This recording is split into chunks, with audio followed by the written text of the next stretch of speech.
Prime Minister Starmer recently said that the UK might be recognizing Palestine in September. Given that, do you think we could ever see the UK recognize Taiwan? Okay, now the next one, please. Yeah. Hi, Mr. Johnson. I'm a journalist from NNews TV in Taiwan. So I have a question that is, you mentioned that you gave up the idea of UK government trying to compete with Taiwan's in terms of that. So, but now President Trump now hoped TSMC to invest more and build a new semi-supply chain there. Is that a smart strategy to boost semi-industry overseas? Thank you. Okay, and that'll be the end of the first round. Okay. Hello, my name is Jan. I'm here freelance for the British Times newspaper. For the what? The Times. The Times, great. You mentioned in your speech this morning the British policy of strategic ambiguity. I wanted to ask on two fronts, given your strong support for Ukraine and the fact perhaps that the lack of strategic clarity in terms of the backup behind Ukraine is what led to Russia's invasion of that country, and also given the fact that the American administration, Biden administration in the past, has signaled that they would be willing to come to Taiwan's aid, whether given China's rising threats towards Taiwan, it's time perhaps for reconsidering of that British policy of strategic ambiguity, and whether, given that you are now no longer in office, you're able to speak more clearly about this topic. Yeah, great. Well, what a bunch of great questions. Thank you very much. So, first of all, on my things I've eaten, I think that was a question about Din Tai Fung. I sampled a wide variety of dumplings and a very dense kind of suety, doughy sort of snowball type object, which was absolutely delicious. I hadn't described it very. The thing I want to eat. The question was, what do I want to try? I think the answer is the pineapple cake. I've been given a box of pineapple cake. Does that make sense? I'm going to take a box of pineapple cake home to my host. Look, differences or similarities between me and any other politician, I leave it entirely to you. With your superior gift, imagination, adjectives to come up with. I think the differences between the Trump 45 and Trump 47. Look, I think that clearly this is an administration that is in America that is very focused on dancing with the people that brung them and delivering on their manifesto. And I think that there's a huge focus on actually doing what they said they were going to do. And one of the most horrifying things is people find it shocking, but what Donald Trump is trying to do in tackling illegal immigration and doing his tariff policy is actually what he said he was going to do. So I think I'd say that was a distinction. Allegra Mendelssohn asked a question about Taiwan, recognition of Taiwan compared to Palestine, and there clearly is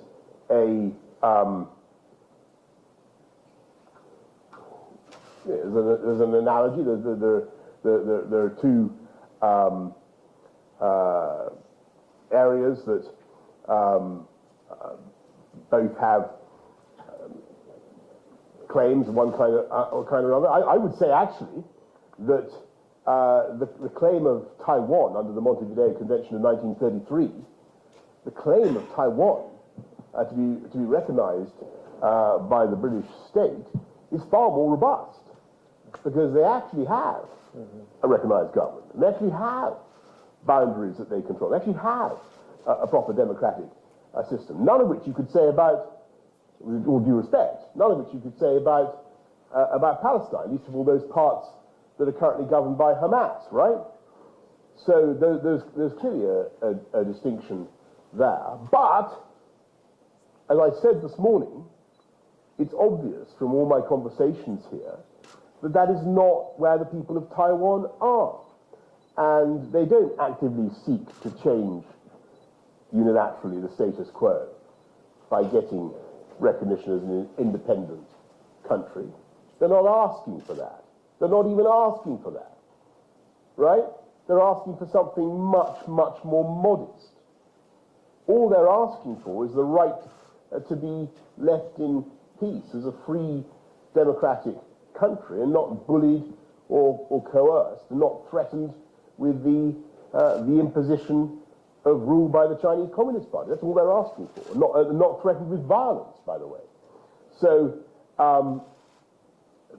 I would say that the claims of Taiwan, the actual, under the terms of normal conventions on recognition of states, the claims of Taiwan are far more robust, but the ambitions and requests of the people of Taiwan are extremely modest, and I think that needs also to be respected.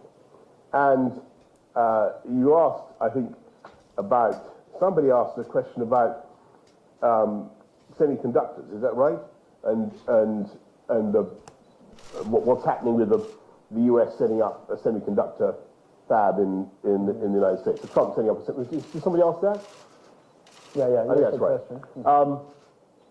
Look, as I said this morning, when I became Prime Minister in 2019, I was acutely conscious of this imperative for the UK to try to catch up in what was obviously the crucial industrial component of the 21st century, these really amazing semiconductors, these microprocessors.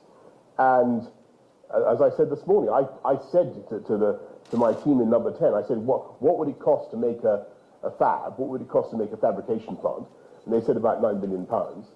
And I said, well, that's not a huge amount of money, but maybe it was worth doing anyway if we could somehow recover our technological edge in this area, because it's clearly so important. And then they said, well, actually, yes, we could do it, but it would take an awfully long time to set up, and then we might not even be able to produce chips, microprocessors of the same quality as Taiwan, because by the time we've taken to get the whole thing going, Taiwan would have improved. And so in the end, our best bet, I think, is to protect Taiwan and make sure that we have a strong relationship between the UK and Taiwan, and are able to import Taiwanese microprocessors. And because you guys are brilliant at it, and you have a world lead, and it's a simply astonishing fact. 95%, possibly even more, of the microprocessors needed for advanced AI, which is the most extraordinary cognitive advance of my lifetime. 95% of the chips you need for AI are made here, actually made here in Taiwan. And one of the many reasons why we should develop our relationship. And then John from the Times asked a question about strategic clarity and the fateful ambiguity before the invasion of Ukraine. It's a very, very good question, and it was spot on, because I do agree with you. One of the problems with Ukraine was that we were, and it's still a problem, we're still not willing to say that Ukraine should be part of NATO, right?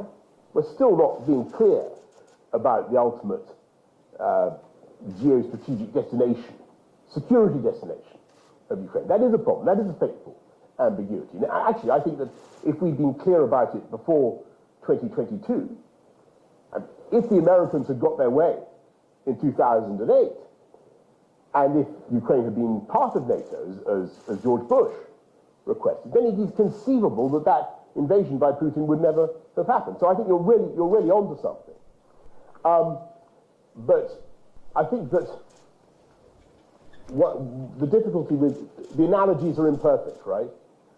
Between Ukraine and Taiwan, there's not a direct read across, and what the crucial difference is, of course, that Ukraine is and had been a sovereign state since 1991, internationally recognized, not least by Russia and China and everybody else, right? Taiwan, as we've been discussing, is in a different case, different position. And despite having, as I say, so many of the seeming attributes of statehood and so many of the claims for international recognition, it is a measure of the modesty of the people of Taiwan that they don't even want that. They're not calling for that. They just want to protect the status quo. They just want to settle this problem in peace across the Straits of Taiwan. And so I think you're right in what you say about Ukraine, but the read across doesn't quite work, if that makes sense. Okay, thank you. We'll start with the second round, and first here, here, that, and then that, the 4 questions. Shirley Young from CNA, and following on my peers, CNA is a Central Taiwan News Agency. Oh, yes. And following on my peers' Is question, that a Chinese news agency? No, Central. Central News Central Agency News, sorry. Yeah. about Taiwan. Yeah, great. and my question is this, and you mentioned that the analogy is not quite valid between Ukraine and Taiwan. However, and when is the time or what circumstances is for Taiwan to, or for the Western countries to adapt clarity in terms of cross-strait situation? Okay, the next one. Yeah. Hi, Mr. I'm from ICT TV, and I will ask, how do you plan to support Taiwan despite not in office, and what is your advice on how Taiwan should align our interest with UK to ensure shared interest and mature cooperation? Thank you. Okay. And the one behind. Thank you. I'm Julie from Time Southeast and a digital media outlet in Taiwan. Your term as Prime Minister overlapped in the part with President Trump in the first term. So now the world is facing tariff measures and authoritarian pressure. We couldn't get the kind of deals of the UK has that managed. And let's hope that President Trump might offer clear support on Indo-Pacific security. So do you have any advice for how the Taiwanese government can engage or communicate or negotiate with him in the future? And is there any way you can might be able to help us? Thank you. Thank you. And then here's the last one. Yeah. I'm so happy to see you. I'm Bill Lermers now. And there, I'm the journalist from the Next TV. And the question is, Taiwanese reciprocal tariffs on the U.S. is currently 20%. Are there any suggestions or negotiation tips you can share with Taiwan? Thank you. What's about that tariff? The tariff. Tariff, Yeah, general tariff, we're 20%, and UK is about 10%. Yeah. Wow. Okay.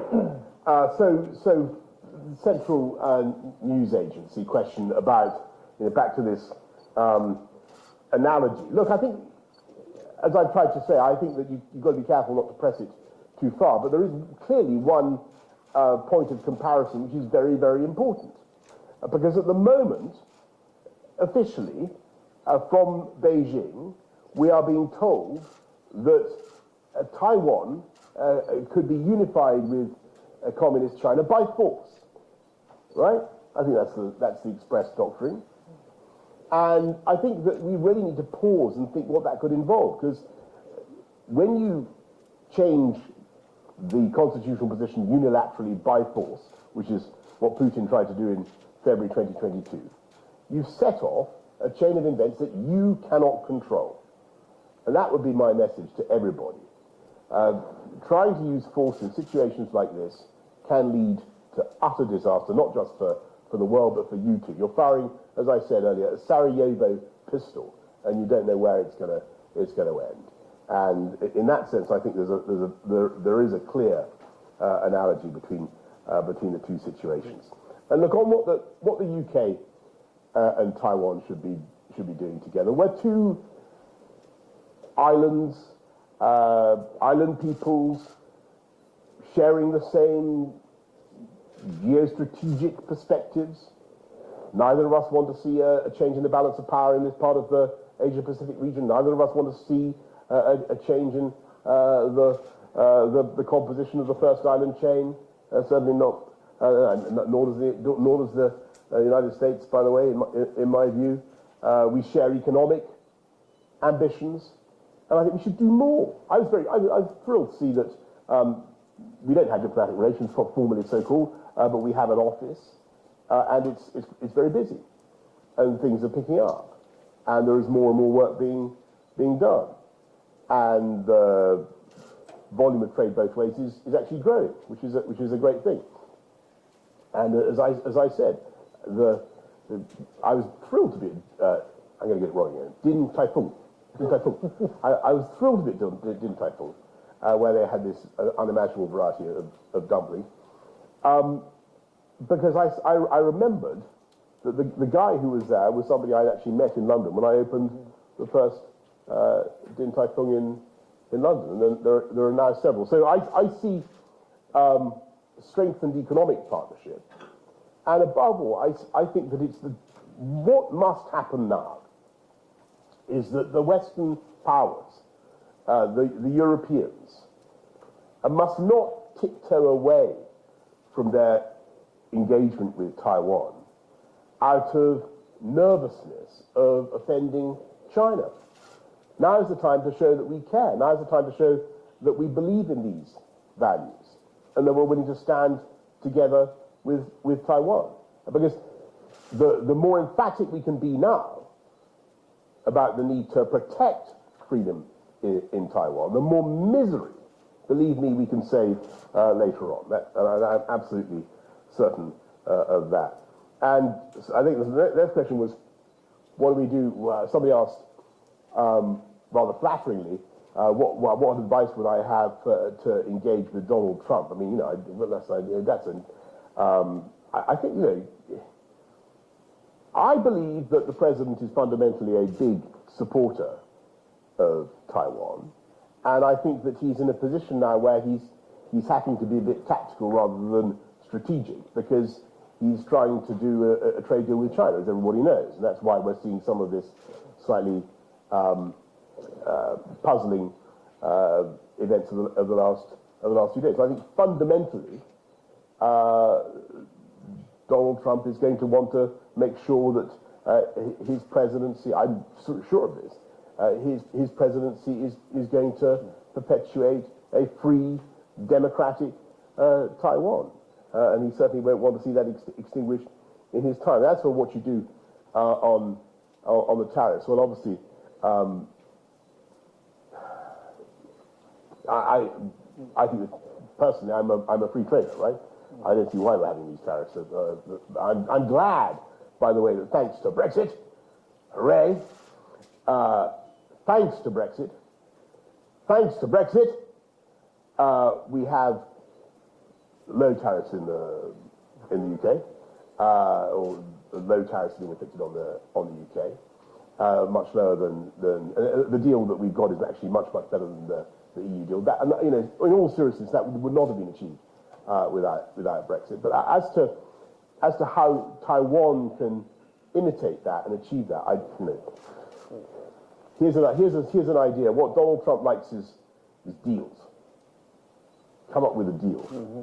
That's what I'd say. Thank you. Give him a success. Mm-hmm. I'll say that you're right earlier that Taiwan does not actively seek for the recognition, diplomatic recognitions, but we are really glad to receive any recognitions granted to us, as we are very much protected our remaining recognitions because they're important to us. So I think that thank you very much. Thanks for the Prime Minister for generously giving his time. He has a plane to catch, so we have to excuse him for leaving. So thank you very much. Excuse me for leaving. Yeah. Yeah. Sorry. I'm sorry. That's fine. No, that's fine. Sorry. You still have time. Maybe we've exhausted the appetite of this. Does anybody have any questions left? There's quite a lot of people. Okay. Why don't we just try to do three more? There are three more. Okay. The guy John from the Times we've done. Right? Sure. 1, 2, and what's 3? Okay, there's 3. First one. Thank you. I'm Calvin from Taiwan News. And do you see room for post-Brexit UK and EU coordination on Taiwan-related issues such as trade diversification or supply chain resilience? Yes. I can answer that very briefly. Yes, I think, and I think that the EU is showing signs of really being much more muscular and engaged on Taiwan than it has been. I think it's a great sign. Okay, the next one. You previously said that fallout over Ukraine. Could you identify yourself, please? Sorry, Allegra Mendelsohn, The Telegraph. Oh, hang on, Allegra, we've had you before. Oh, yeah. Anybody else? I think this. Anyone who did not ask question? Okay. Mr. Johnson, my name is Walter Liu for Business Today, a major business publication in Taiwan. My question is, after the recent NATO summit, major European countries, like including UK, France, Germany, are preparing to burden more of the EU collective defense demand. But I think should any contingencies take place in this part of the world, it should be logical that European countries are unlikely to do anything about it militarily. So in that case, how we in Taiwan should look at the Carrier Strike Force 25 underway, or the aka Operation High Mast of the Royal Navy now in East Asia. Thank you. Thank you. I'll just answer that, and then let's knock this on the head. So I think it's very, very important that everybody in NATO, and that includes almost everybody in the EU, except Ireland, I think, everybody in NATO should be spending more on defence. And the UK is now at last going up to where I wanted it to be, nearer to 3%, but it's got to go fast. And I'm very glad that Taiwan is also going up to 3% of GDP spending on defence. That's essential. I think that I'm a believer in what we call the Indo-Pacific tilt when we did the Strategic Defence Review in 2021. I think that the UK, other European countries have a great deal to contribute in this part of the world, and it's one of the reasons why we had the Carrier Strike Group and FOROPS operations and so on and so forth. I know that there are some voices in Washington who basically say leave it all to the United States. I don't think that's I think we should do it together. And I think what John Healey, the UK Defence Secretary, had to say the other day was bang on. The UK, Australia, America, these are the countries that have worked together side by side for decades and decades on problems like this, and I'm sure we will do in the future. Thank you all very much. Thank you. Thank you. Thank you so much. Thank you. Thank you. Thank you. And this way, yeah, please.